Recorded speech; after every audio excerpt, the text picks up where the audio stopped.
Jangan suka ngebanding-bandingin, kok dia cepet, kok aku lama, kenapa Allah nggak adil tuh. Apalagi sampai mikir Allah nggak adil, udah jatuh. Bismillahirrahmanirrahim, alhamdulillahirrabbilalamin.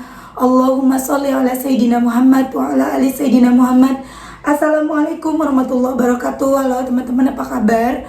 Mudah-mudahan teman-teman selalu dalam lindungan Allah Subhanahu wa taala. Amin ya rabbal alamin. Alhamdulillah, kali ini aku akan sharing lagi pengalaman sholawat dari teman-teman kita. Tapi sebelumnya teman-teman jangan lupa yang belum subscribe, di subscribe dulu biar aku makin semangat lagi bikin videonya. Dan buat teman-teman yang punya testimoni sholawat, silahkan kirimkan testimoni teman-teman ke nomor WhatsApp aku yang ini. Tapi mohon maaf kalau nanti aku jawabnya lama ya, langsung aja cerita, insya Allah nanti akan aku baca. Dan buat teman-teman yang punya Instagram maupun TikTok, jangan lupa follow Instagram dan TikTok aku ya. Nah, kalau teman-teman belum beli buku ini, jangan pernah lelah ada nikmati setiap sholawat. Ini buku pertama aku, harganya 55.000. Teman-teman bisa beli di Gramedia. Insya Allah akan cetak ulang, ready 1 minggu lagi, 1 atau 2 minggu lagi. Harganya tetap 55.000. Yang ikutan PO langsung aja hubungin ke nomor admin. Dan untuk yang ikutan PO ada bonus tasbih digital. Itu hanya untuk 100 orang pertama aja ya. Jadi teman-teman buruan, jangan sampai keburu tutup PO-nya. Oke? Dan langsung aja akan aku bacain testimoninya ya. Ini dari Mbak Eka di Purwokerto. Assalamualaikum Mbak Mel. Waalaikumsalam. Perkenalkan, saya Eka dari Purwokerto. Mau sedikit cerita dan kasih testimoni keajaiban sholawat. Sholawat adalah solusi paling konkret. Awalnya saya mengamalkan sholawat saya lihat di YouTube-nya Mbak Mel. Waktu itu sekitar bulan Juli 2021, saya terlilit utang banyak. Saya amalkan sholawat sampai sekarang. Utang saya semakin banyak masalah, semakin ada aja. Hutang yang gak sedikit, hampir 200 juta. Gali lubang, tutup lubang. Hampir putus asa. Tetapi saya tetap sholawat terus, baca sholawat Jibril. Awalnya saya mampunya 500 sampai 1000. Meskipun utang belum bisa bayar, tetapi hati tenang dan pertolongan Allah selalu ada. Belum lama Mbak Mel, bulan kemarin sekitar tanggal 7 Februari, ATM saya terisi saldo 1.300.000 dan nggak tahu dari siapa. Saya cek ke bank, dari bank nggak kelihatan pengirimnya dari siapa. Saya tanyakan ke teman-teman saudara juga nggak ada yang transfer. Saya yakin itu karena berkah sholawat. Alhamdulillah, saya bersyukur setelah saya baca sholawat setiap hari, hati tenang dan pertolongan Allah itu memang benar-benar nyata. Masih banyak keajaiban yang lainnya. Saya harus bayar utang, tiba-tiba dikasih waktu lagi. Yang saya pikir sudah jatuh tempo ternyata diperpanjang. Yang saya nggak ada bilang belum ada, orang yang minjemin nggak marah. Sekarang saya makin ngencengin baca sholawat sehari sampai 20.000 sholawat Jibril. Doain ya Mbak Mel, semoga utang-utang saya bisa segera lunas, bisa terbebas dari utang-utang riba. Saya lagi buka usaha jualan sepi, mudah-mudahan dilancarkan usahanya, ramai pembeli, amin. Terima kasih Mbak Mel, berkah sholawat gak bisa diceritakan satu persatu. Sudah banyak yang saya rasakan. Saya juga ajak teman-teman saudara saya untuk sholawat. Semoga Mbak Mel dan keluarga sehat selalu. Masya Allah ya teman-teman, itu tadi testimoni dari Mbak Eka di Purwokerto. Utangnya 200 juta, ya Allah 200 juta banyak banget. Mudah-mudahan cepat lunas ya Mbak Eka. Kita doakan teman-teman semoga hutang-hutangnya Mbak Eka cepat lunas. Amin amin ya rabbal alamin. Dan teman-teman, ini Masya Allah ya, walaupun Mbak Eka sudah baca sholawat, tadi beliau bilang dari 2021, artinya sudah hampir 1 tahun ya. Walaupun belum yang 1 tahunnya mungkin Juli, hampir 1 tahun. Tapi kok belum lunas. Sementara ada yang 150 juta bisa lunas tuh seminggu 2 minggu. Terserah Allah ya. Mbak Eka dapat hati yang tenang aja udah alhamdulillah. Karena banyak banget nih di luar sana yang utangnya banyak, itu sampai bunuh diri loh. Kita punya banyak hutang, punya banyak masalah, baca sholawat walaupun belum lunas, walaupun belum selesai, tapi hati kita tenang, kita bisa ngejalanin hari-hari, itu udah alhamdulillah. Alhamdulillah banget, beneran nih teman-teman ya. Jadi ayo terus kencengin sholawat, jangan males baca sholawat, jangan suka ngebanding-bandingin. kok dia cepet, kok aku lama, kenapa Allah nggak adil tuh. Apalagi sampai mikir Allah nggak adil, udah jahat banget ya kita jadi manusia. Nggak bersyukur banget kita dijadiin sama Allah nih manusia, ya, bukan dijadiin hewan, bukan dijadiin sebuah benda, bukan dijadiin tumbuhan, kita jadi manusia. Itu udah satu yang harus kita syukuri. Kita sehat, kita masih bisa ngejalanin hari-hari kita. Walaupun banyak masalah, walaupun dikejar-kejar utang, tapi hari terus berlalu, waktu terus berjalan, kita bisa ngejalaninnya.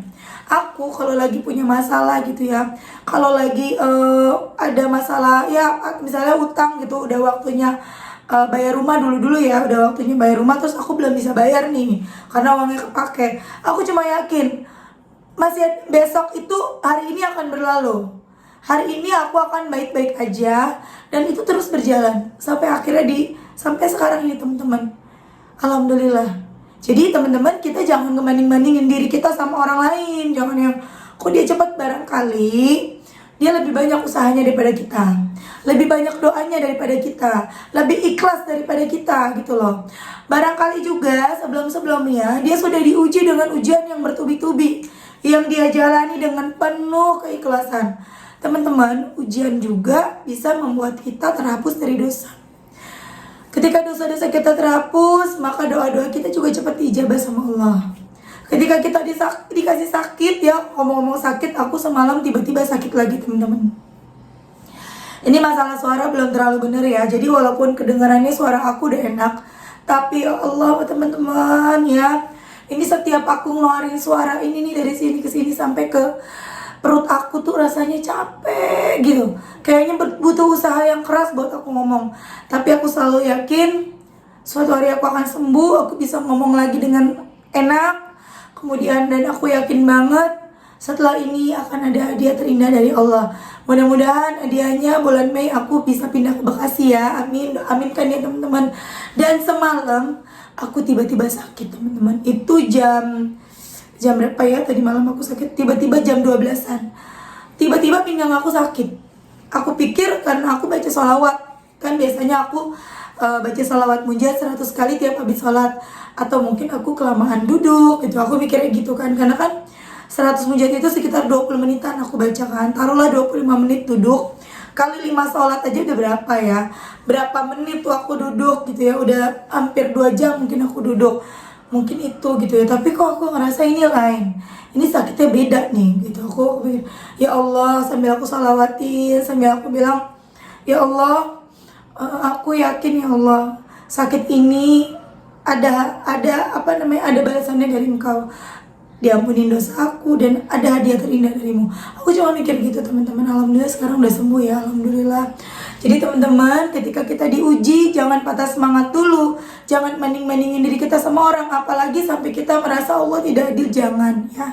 Karena semua itu udah Allah atur sebaik mungkin. Masing-masing kita nih udah sesuai porsinya, masing-masing kita nih udah sesuai udah sesuai takaran kita. Jadi kita nggak bisa mendikte Allah, ngatur Allah untuk ya Allah saya maunya begini, nggak bisa teman-teman ya. Jadi kalau misalnya kita berdoa, ya Allah saya maunya kayak gini, boleh berdoa, tapi untuk urusan hasil kembalikan lagi kepada Allah, jangan maksa. Malu, kita ini banyak dosanya, malu ya. Lanjut teman-teman, aku akan bacain testimoni berikutnya. Ini dari Mbak Siti Aisyah. Jadi Mbak Siti Aisyah ini sebelumnya udah pernah bikin testimoni ya, kalau teman-teman masih ingat.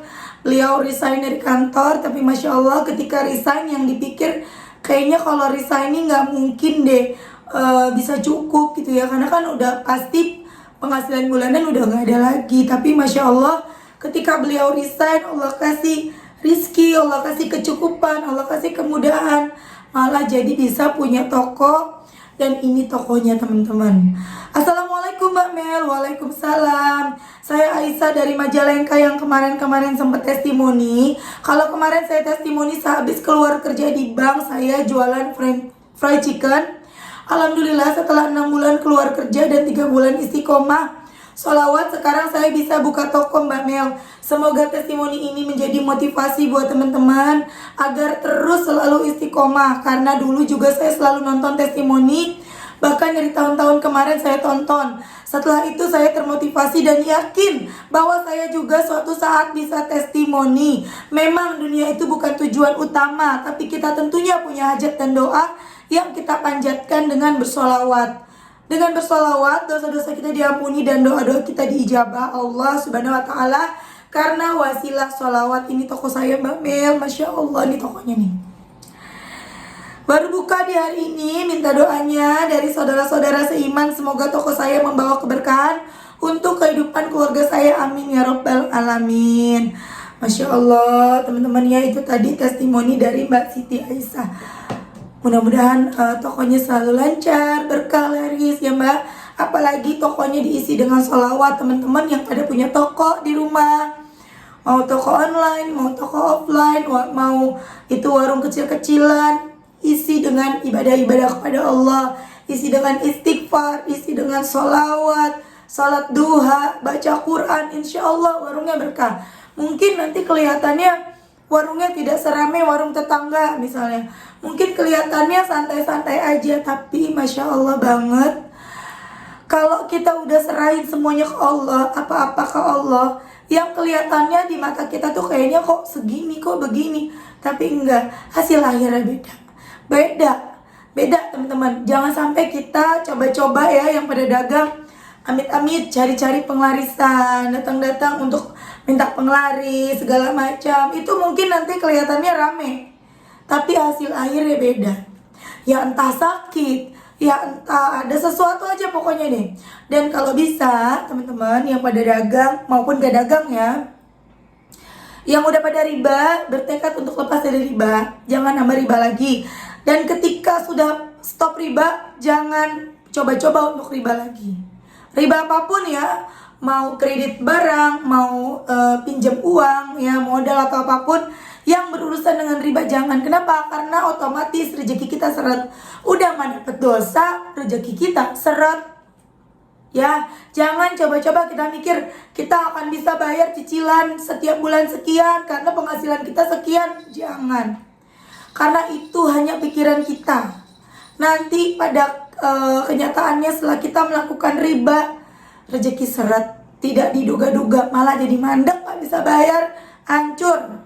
Ya, jangan sampai ya teman-teman ya. Oke teman-teman, terima kasih udah nonton. Mudah-mudahan bermanfaat dan jadi motivasi buat teman-teman. Aku minta doanya sama teman-teman, semoga suara aku bisa kembali normal, gak sesek lagi kalau ngomong. Doain ya teman-teman ya. Terima kasih semuanya. Assalamualaikum warahmatullahi wabarakatuh.